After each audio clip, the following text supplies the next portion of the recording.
Either you support it or you oppose it. Let's go down and get a yes or no from everyone, starting with Senator Edwards. Tell me again what your question is. Do you support driver's licenses for illegal immigrants? If we don't have comprehensive... Assuming we don't, in the absence of comprehensive immigration reform, doesn't look like it's going to happen anytime soon, do you support driver's licenses for illegal immigrants? No, but I don't accept the proposition that we're not going to have comprehensive immigration reform. What I do support, and what I will do as President of the United States, is move this country toward comprehensive immigration reform. And anyone who's on the path to earning American citizenship should be able to have a driver's license. Senator Dodd. Well, it's important to put in context. It's obviously, look, clarity is important here. The American people, in a debate like this, want clarity here. And certainly the whole idea of getting immigration reform, something I strongly support. But I believe part of our job is to discourage those who want to come here. Understand why they want to come, but coming illegally creates serious problems, 400,000 to 500,000. So is that a yes or a no? No, my belief is that giving a driver, as I've said from the very beginning here, I think driver's licenses are the wrong thing to be doing in terms of attracting people to come here as undocumented. Thank you. Senator Obama, yes or no? Yes. Yes. Okay. I am going to be fighting for comprehensive immigration reform, and we shouldn't pose the question that somehow we can't achieve that. I believe that the American people desperately want it. That's what I'm going to be fighting for as president. Senator Clinton. No. Congressman Kucinich. I take issue with your description of people being illegal immigrants. There aren't any illegal human beings. That's number one. Number two, they're undocumented. And I believe that the best way to do it, thank you, I believe the best way to deal with this is cancel NAFTA and renegotiate the trade agreement with Mexico. Also, well, let me rephrase the question, Congressman. So the drivers, undocumented people in this country, should they be able to get driver's licenses? You give people a path to legalization, and then they can be legal and have their driver's license. That's the way to work it. What about in the absence of comprehensive immigration reform? You know what? You give people a path to legalization, and you work to make sure that you don't criminalize their status any further. And again, I take exception to the way you frame that question. Governor? Well, my answer is yes, and I did it. You know why? Because the Congress, I noticed Barack mentioned the president, but the Congress also failed miserably to pass comprehensive immigration. And we need to have it in this country. I did it 4 years ago. My legislature sent me a bill. I signed it. My law enforcement people said it's a matter of public safety.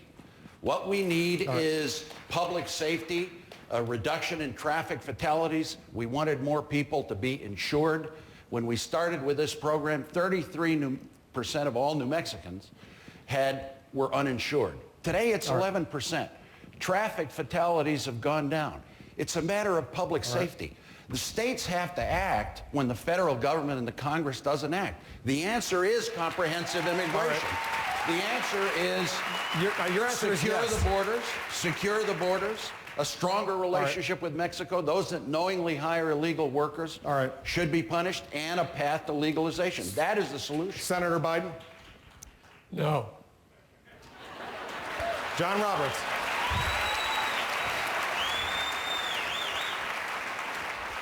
Senator Dodd, a lot of people in this room, no doubt, are very concerned about the quality of education that their children will have and how it will prepare them for post-secondary education and the working world after that.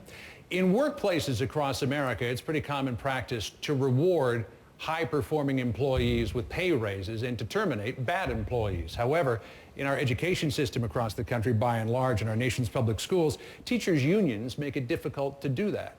The question is, what is wrong with rewarding a teacher who excels at the job that they're doing by paying them more than an average teacher would make? Well, I think if you define excelling by teachers who will go into poor rural or poor urban areas and make a difference, mentor children after school, put in extra time to make a difference, then I think that sort of merit pay has value. If you're judging excelling by determining whether or not that teacher has students who do better because they're in better neighborhoods and better schools, I'm totally opposed to that. That's not the way to be judging these matters here. And this is critical. I always say this is the single most important issue. I've been asked the question over 26 years in the Senate 1,000 times. It's a difficult question to answer. What's the most important issue? This is the most important issue.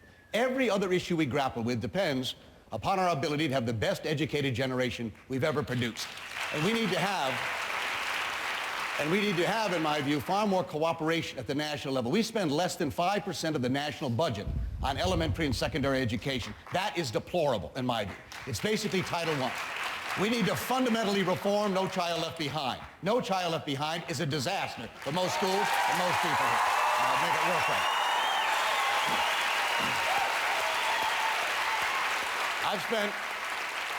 I've spent 26 years in the Senate. I started the Children's Caucus 26 years ago with Arlen Specter. I wrote the legislation dealing with after-school programs, infant screening, autism issues as well. Spent a good deal of my time. I'm Head Start Senator of the Decade by the Head Start Association. I've dedicated a good part of my public career to children and to education. 1/4 of the population, but truly 100% of our future. This is an issue that deserves far more attention. We ought to have one single debate on education. It comes up about once every 2 hours in a discussion. We're talking about education right now, and I want to bring Congressman Kucinich in because I know you're a strong supporter of the unions. The teachers' union, very powerful. Teachers' unions, very powerful. Are there any issues with unions, teachers' unions, or other unions for that matter, with which you disagree? My father was a truck driver.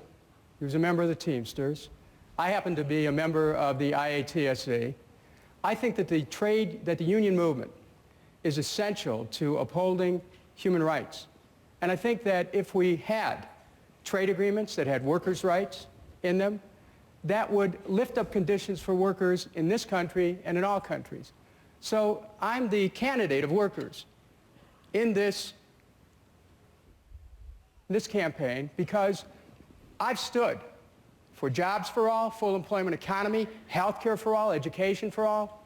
And the fact of the matter is that a Kucinich administration will mean a workers' White House. Right now, wealth is being accelerated upwards, and I'm the one candidate in the race who comes right from the working class and can address those needs directly because I remember where I came from. All right. I take it that the answer is there's no issues, no major issues. You disagree with America's unions. Well, you know, the Teamsters wanted to drill in Alaska. I voted against drilling in Alaska. So it's not like I'm a slam dunk on every issue. Governor? But I'm for working people. That's why I'm up here. I think the key, I want to be the education president. The key to a good education is a strong teacher. One of the problems we have in this country is we disrespect teachers. We underpay them. I would have a minimum wage for all teachers starting out at $40,000 per year. And Chris, I think we need to be bolder with No Child Left Behind. I would junk it. This is a disaster. It's got to go. I would have preschool for every child. I'd have full-day kindergarten. America is 29th in science to the European Union, to Japan. We need to have science and math academies, hire 100,000 science and math teachers, have art in the schools. We need also